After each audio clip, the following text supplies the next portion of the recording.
sóc này mọi người. Đây của mọi người. Rất là to luôn, ruột.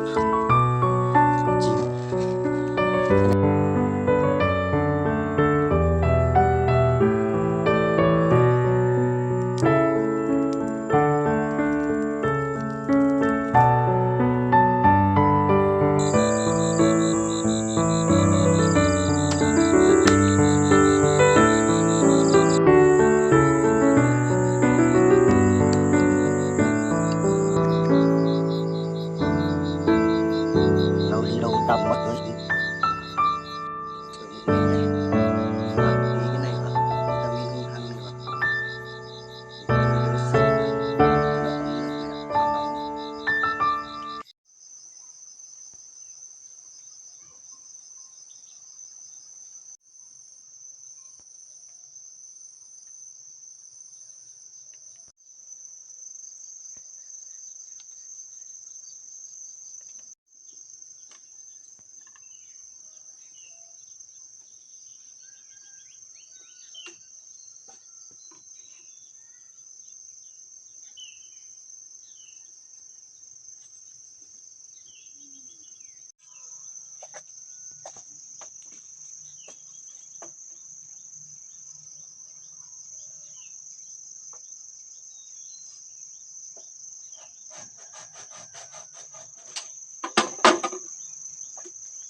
Bây giờ là mình mới bắt đầu tranh thủ đi thăm bẫy mọi người ạ. Sáng nay thì mình cũng làm xong 2 cái biên tường này rồi. Còn đằng trước với đằng sau nữa.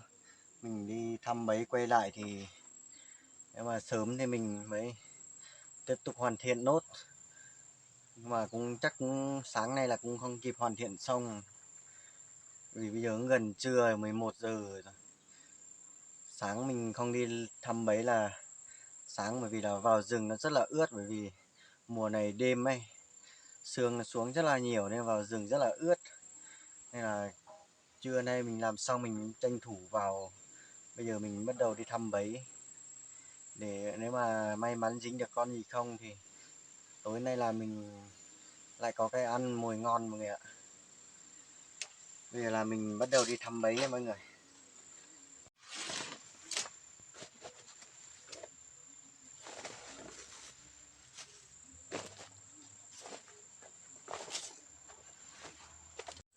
Bẫy thì mình cũng đặt ngay kia này thôi mọi người ạ, cũng gần chỗ mình làm lán thôi, không biết có may mắn dính được con gì không.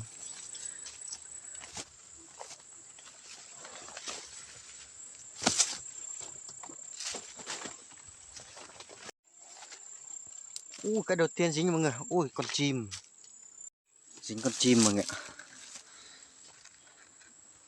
Con chim, cái này là họa mi đất này, này họa mi đất, may mắn đấy mọi người ạ. Cái đầu tiên là dính con chim, ôi lòng bay tung tóe này. Dính luôn con chim mọi người ạ, biết còn may mắn dính được thêm không.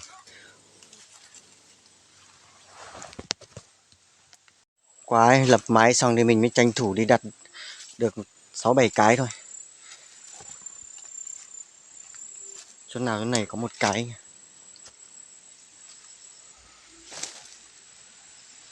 Ui sập rồi nhưng mà không thấy bấy đâu nhỉ.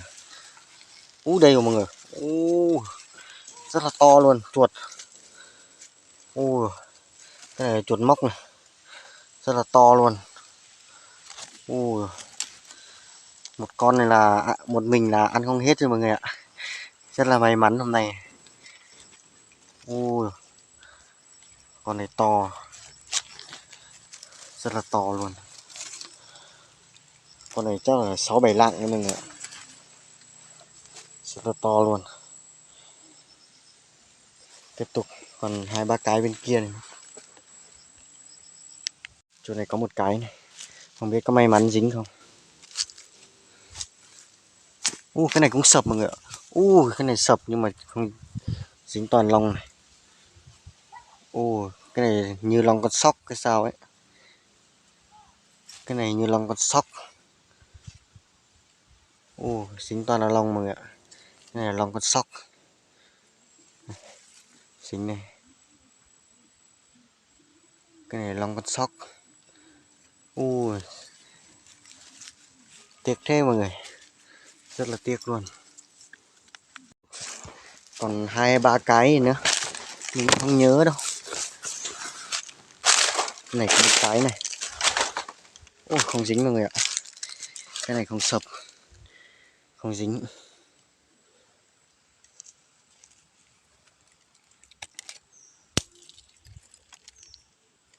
Cái này là không dính. Trên này còn, trên chỗ này là còn 2 cái, 2-3 cái gì đấy.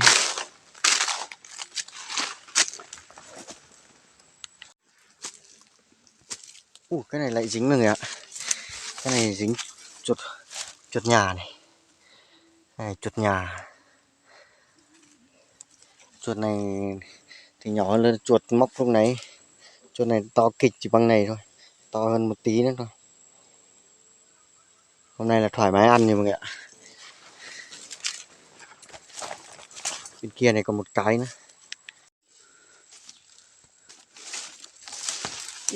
Dính con sóc. Con sóc này. Sóc này mọi người. Rất là may mắn luôn, dính được con sóc. Kẹp ngay cổ chết mất mọi người ạ. Con sóc này nuôi. Sóc này bụng đỏ này, rất là đẹp. Đuôi này. Sóc mọi người ạ. Ồ, này khá là may mắn, khu này khá là nhiều chuột, nhiều sóc. Cái này là cái cuối cùng nha mọi người ạ. Ồ, may thế, dính được con sóc, rất là may mắn. Bây giờ quay lại mọi người. Hôm nay mình đi thăm bẫy cũng thấy là khá may mắn mọi người ạ. Dính được một con chuột to, một con chim và một con sóc với một con chuột bé nữa. Hôm nay là khá là may mắn mọi người ạ. Trời hôm nay rất là nắng luôn. Trời nắng nên là đêm về rất là lạnh. Đêm với sáng sớm rất là lạnh luôn.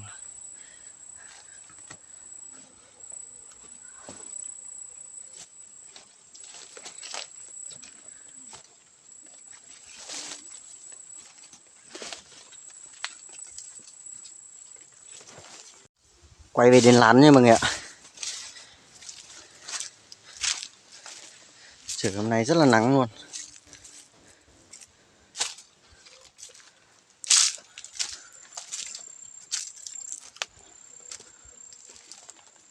Nay thăm bẫy về ấy mọi người. Mình cảm thấy là rất là may mắn đi thăm bẫy này. Nay được khá là nhiều.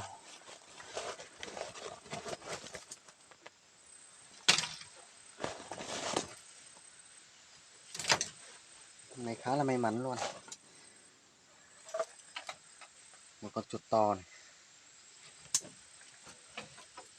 Cái này không được. Một con sóc này ạ. Con sóc rất là to luôn. Cái này không được, hai cái không được. Cái này một con chim này. Cái này một con chuột không bé lắm, vừa. Ô, hôm nay được khá là nhiều mọi người ạ. Hôm nay là thoải mái ăn rồi. Thăm bẫy về một con chuột này rất là to luôn, như con dúi luôn mọi người ạ. Cái này chuột đực này. Hai hạt cả này. Cái này con đực, con chim, con chuột nhỏ này. Và một con sóc này. Lúc thăm bẫy về ấy, mình có hái được một ít quả. Này mình không biết gọi là quả gì, nhưng mà quả này ăn rất... Loại này là loại quả ngọt mọi người ạ. Có một loại nó như thế này, nhìn giống rất là giống nhau. Một loại đắng, một loại ngọt. Nhưng mà loại này là một loại ngọt mọi người ạ. Cái này để tối mình luộc ăn. Còn tí nữa mình nướng chuột để tối mình mới nấu ăn này.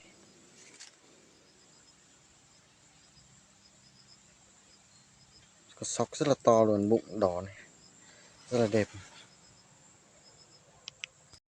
Quả này là nó mọc tự nhiên trên đồi thôi, cứ chỗ nào có là nó năm nào nó cũng có luôn. Bởi vì là cái quả chín của nó ấy, lúc nào nó chín nó vớ ra, cái hạt nó rơi xuống là sang năm nó lại mọc, nên là lại có tiếp này. Nên là chỗ nào có là nó cũng có thôi, sang năm tên tìm lại có. Hôm nay rất là may mắn luôn.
Cởi cái áo cho mát mọi người ạ. Mới nấu ăn xong nên là rất là nóng luôn.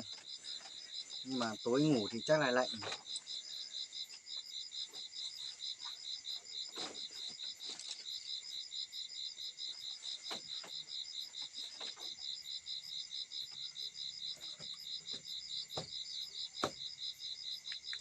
Ở một mình nhé, nên làm tí cái này vào, vitamin hung hăng này vào, để tối đỡ sợ là ngủ cho nó ấm nữa mọi người ạ, cho nó nóng.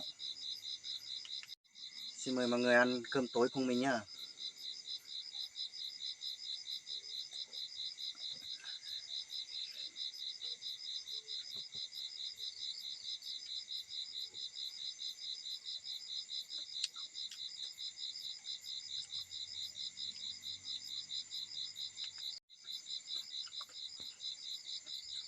Quả này này, ăn rất là ngọt.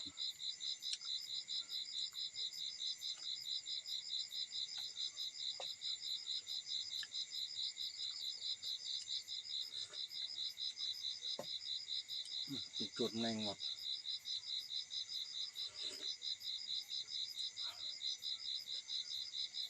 Cái này là lán mình mới làm đấy, nên là mình chưa chuẩn bị được nhiều đồ, chưa có bát đũa đĩa gì cả, vừa có mỗi cái nồi này thôi.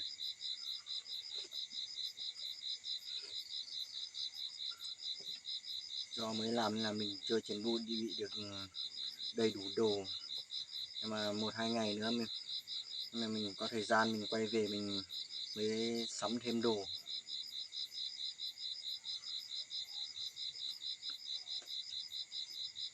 Đùi con sóc mình ạ, rất là to luôn. Đây là đùi con sóc.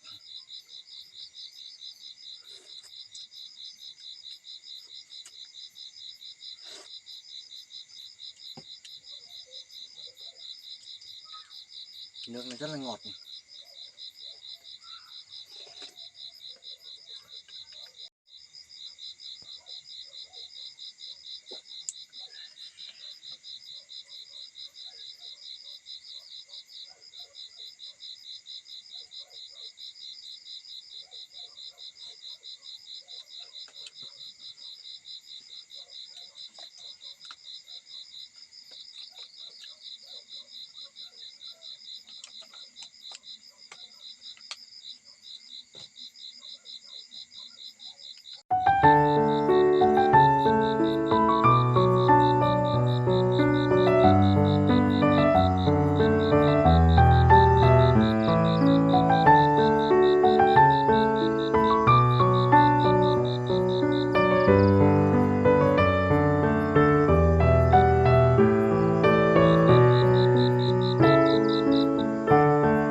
Bây giờ ấy thì mình ăn tối xong rồi mọi người, ăn no rồi. Thịt chuột thì hôm nay thừa rất là nhiều, quả thì còn thừa một ít. Cái này thừa thì mình để mai ăn sáng. Cái này tí mình cất lại để mai ăn sáng, mai là chắc là thành thịt đong rồi đấy mọi người. Bởi vì tối rất là lạnh, với trời gần sáng rất là lạnh luôn, nên là chắc là sáng mai là nó đong rồi, là thành canh đong rồi đấy mọi người.